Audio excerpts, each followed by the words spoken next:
Gumawa ng kasaysayan si San Miguel Beermen Center Junmar Fajardo nang makuha niya ang MVP award sa ikapitong pagkakataon.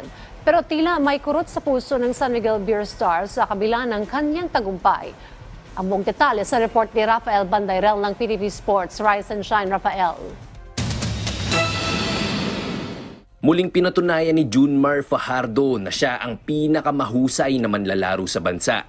Matapos niyang mapanalunan ang 47th season PBA Most Valuable Player Award nitong linggo sa isang seremonyang idinaos sa Smart Araneta Coliseum.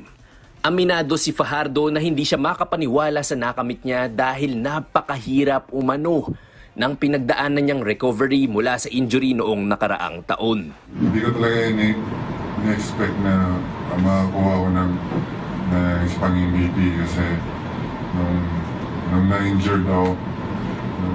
Sa totoo lang, hindi ko nga rin ini-expect na makakabalik pa ako eh.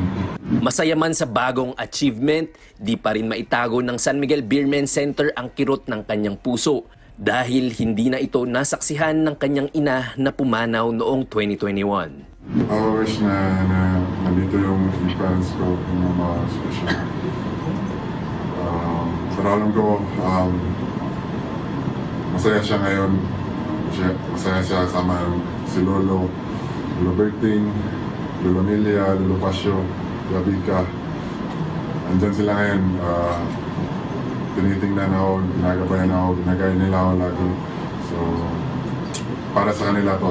Ito na ang ikapitong MVP trophy ni The Kraken na may pinakamarami sa kasaysayan ng PBA. Sumunod sa kanya sa listahan sina PBA legends Ramon Fernandez at Alvin Patrimonio na may tig-4.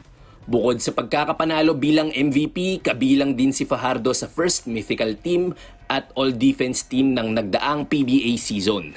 Rafael Bandairel para sa Bayan.